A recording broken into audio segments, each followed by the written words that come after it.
semuanya.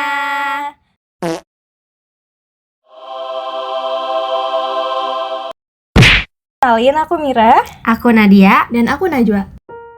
Jadi di sini kami akan menjelaskan mengenai karir manajemen.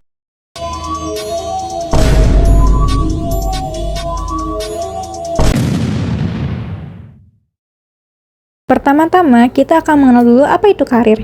Jadi, karir itu adalah seluruh perjalanan seseorang di dunia kerja, mulai dari pengalaman, pekerjaan, sampai ke perkembangan yang dialami sepanjang hidupnya. Selain itu juga, dalam konteks perusahaan, karir juga diartikan sebagai rangkaian jabatan atau posisi yang pernah ditempati oleh seseorang. Rangkaian posisi inilah yang mencerminkan bagaimana sih perkembangan dan kemajuan karir kita di dalam suatu organisasi atau perusahaan. Jadi, karir itu adalah sebuah proses perkembangan yang dinamis. Bohong, yang bener. Selanjutnya, konsep karir manajemen atau manajemen karir. Sederhananya, ini adalah upaya perusahaan untuk mengatur alur pergerakan karyawan dari waktu ke waktu melalui posisi atau jabatan yang sudah tersedia. Proses ini dilakukan dengan cara yang bisa memenuhi target kedua belah pihak, yaitu target pribadi si karyawan sekaligus target dari organisasi itu sendiri.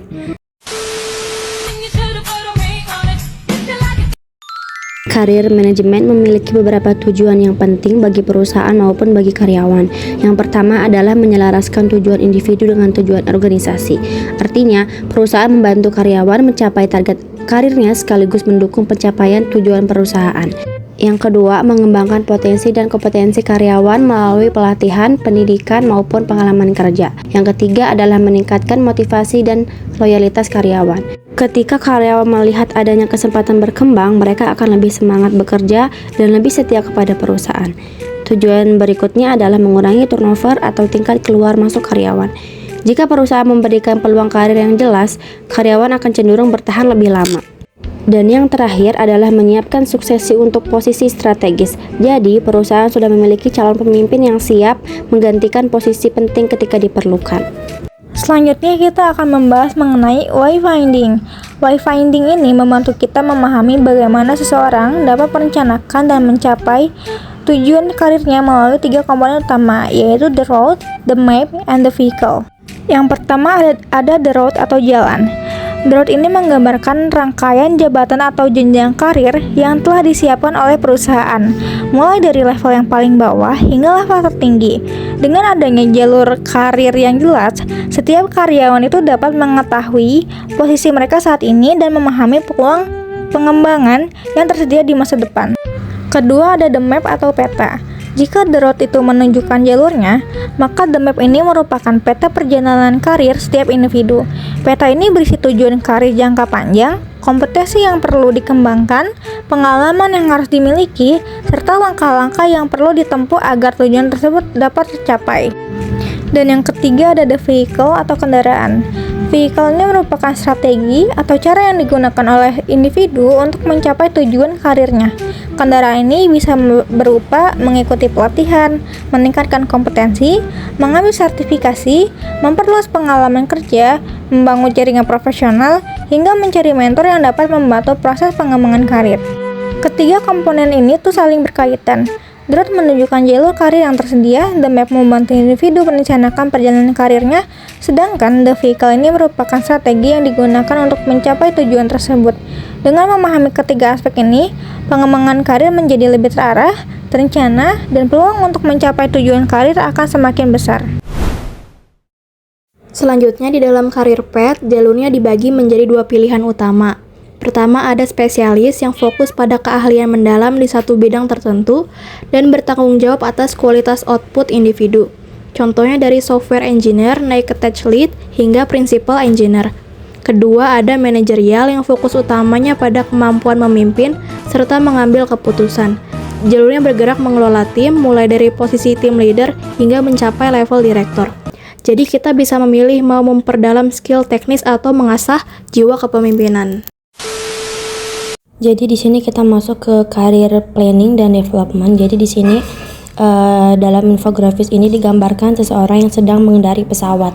Pesawat melambangkan sebuah kendaraan yang membawa kita menuju tujuan tertentu secara terarah.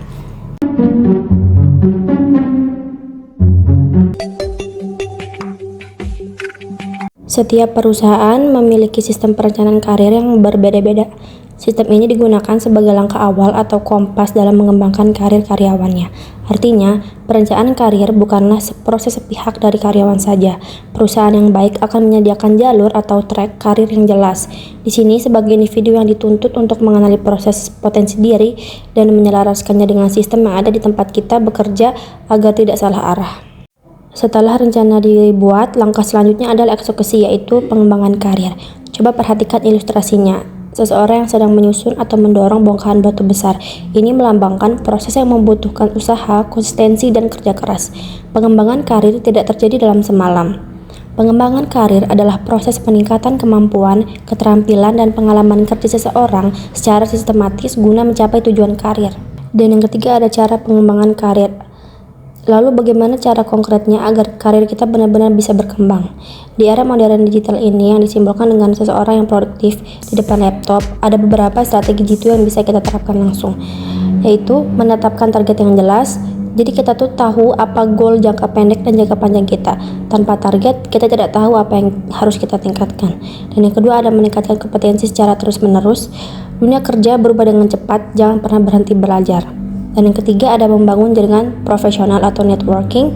Dan yang terakhir memanfaatkan peluang dari perusahaan. Jika perusahaan menyediakan program pelatihan, sertifikasi, atau membuka kesempatan promosi jabatan, ambil. Jangan ragu untuk keluar dari zona nyaman. Ada 3 pilar utama yang ditingkatkan di sini. Yang pertama yaitu kemampuan atau ability, kapasitas kognitif kita dalam menyelesaikan masalah. Dan yang kedua ada keterampilan atau skills, yaitu keahlian teknis atau hard skills maupun interpersonal yaitu soft skills. Dan yang ketiga ada pengalaman kerja atau experience, jam terbang kita dalam menghadapi berbagai situasi profesional. How to set goals and achieve it. Pertama-tama, kita akan membahas dulu mengenai setting your goals, yaitu bagaimana menetapkan tujuan yang jelas agar pengembangan karir menjadi lebih terarah. Salah satu metode yang paling banyak digunakan adalah konsep SMART. SMART terdiri dari 5 unsur yang membantu kita menyusun tujuan secara efektif. Pertama, ada spesifik. Tujuan yang dibuat itu harus jelas dan tidak bersifat umum. Misalnya, daripada mengatakan, saya ingin berkembang dalam karir, akan lebih spesifik jika mengatakan, saya ingin menjadi supervisor dalam 3 tahun ke depan. Kedua, measurable atau dapat diukur. Tujuan harus memiliki indikator keberhasilan sehingga kita bisa mengetahui sejauh mana progres yang telah dicapai. Contohnya, mengikuti 3 pelatihan dalam 1 tahun atau meningkatkan hasil penilaian kinerja menjadi kategori sangat baik. Dengan tujuan yang jelas, kita akan lebih mudah menentukan langkah yang harus dilakukan. Ketiga, attainable atau dapat dicapai. Target yang ditetapkan harus realistis dan sesuai dengan kemampuan serta sumber daya yang dimiliki. Tujuan yang terlalu tinggi dalam waktu singkat justru dapat menurunkan motivasi. Oleh karena itu, penting untuk menetapkan target yang menantang tetapi tetap memungkinkan untuk dicapai. Keempat, relevan. Tujuan yang dibuat harus selaras dengan kebutuhan pekerjaan, pengembangan kompetensi, dan arah karir yang ingin dicapai. Dengan begitu, setiap usaha yang dilakukan akan memberikan manfaat bagi perkembangan diri maupun organisasi. Terakhir, ada timely atau memiliki batas waktu. Setiap tujuan harus memiliki target waktu yang jelas. Adanya batas waktu membantu kita tetap fokus, disiplin, dan termotivasi untuk menyelesaikan target sesuai rencana. Jadi, metode SMART ini membantu kita untuk menetapkan tujuan yang lebih terarah dan terukur. Dengan memastikan tujuan yang bersifat spesifik, measurable, attainable, relevan, dan timely, kita dapat menyusun rencana pengembangan karir yang lebih efektif serta meningkatkan peluang untuk mencapai target yang diinginkan.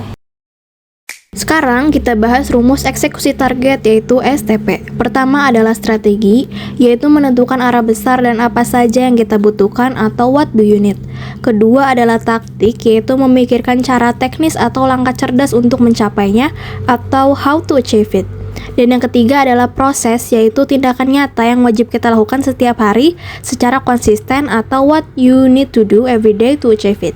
Intinya, strategi dan taktik keren itu nggak akan ada gunanya tanpa adanya komitmen proses setiap hari. Jadi di sini ada habits. Dalam sains psikologi menunjukkan bahwa setiap kebiasaan yang kita lakukan, baik maupun buruk, selalu melewati siklus 3 tahapan yang berputar terus-menerus. Yang pertama, cue atau pemicu. Ini adalah lampu hijau bagi otak kita. Pemicu bisa berupa waktu, lokasi, kondisi emosional, atau tindakan orang lain. Contoh pemicu itu ketika Anda merasa bosan atau stres saat bekerja. Yang kedua yaitu rutin atau rutinitas. Ini adalah aksi atau perilaku yang kita lakukan sebagai respon dari pemicu tadi. Contohnya, yaitu ketika Anda membuka smartphone dan berselancar di media sosial selama 30 menit. Dan yang ketiga ada reward, dan ini adalah hasil akhir yang diinginkan oleh otak yang membuat otak merasa nyaman. Contohnya itu yaitu ketika otak mendapatkan asupan dopamin, rasa bosan menghilang sementara dan Anda merasa rileks. Dan di sini ada trik emas mengubah kebiasaan atau the golden rule. Banyak orang gagal mengubah kebiasaan buruk karena mereka langsung mencoba memotong siklusnya secara ekstrim dengan menahan diri dari hadiah. Padahal otak kita itu tidak bekerja seperti itu. Otak tetap akan menuntut hadiah tersebut. Untuk membangun kebiasaan baru atau mengubah kebiasaan lama, jangan fokus menghilangkan hadiah atau reward, tetapi ganti rutinitas yang dilakukan saat mendapat pemicu atau cue. Ketika pemicu datang, otak kita tetap menginginkan hadiah. Yang harus kita belokkan adalah rutinitasnya. Rutinitas lama misalkan menonton video scrolling tanpa arah, dan rutinitas barunya adalah jalan kaki ringan 5 menit, minum segelas air putih, atau melakukan stretching. Jadi hasil akhirnya itu rewardnya itu tetap sama. Otak kita tuh mendapatkan jeda dan rasa segar kembali, namun lewat jalur rutinitas yang jauh lebih sehat. Selanjutnya belief. Pertama mari kita pahami dulu apa itu belief. Sederhananya, apapun yang kita yakini di dalam diri akan sangat mempengaruhi bagaimana cara kita melihat sesuatu, bersikap, hingga berperilaku sehari-hari. Lalu ada dua jenis belief. Yang pertama adalah explicit belief, yaitu keyakinan yang secara sadar sering kita ucapkan langsung kepada orang lain.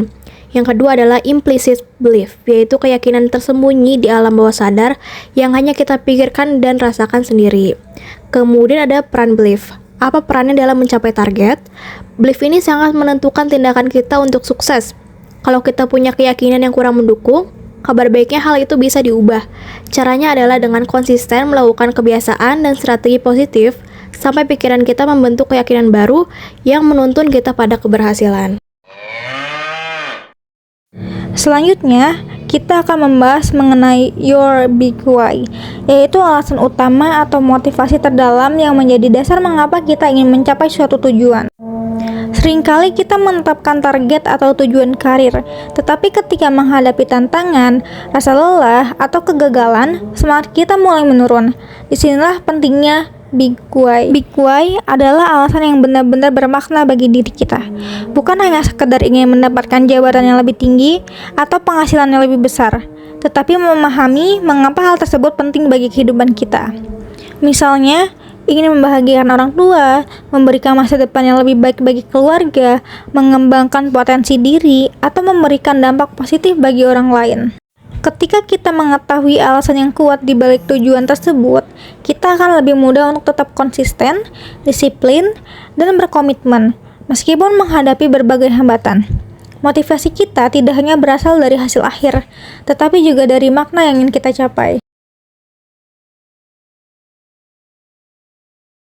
Oleh karena itu, sebelum menentukan langkah dalam pengembangan karir, penting bagi diri kita untuk bertanya kepada diri sendiri, mengapa sih saya ingin mencapai tujuan ini?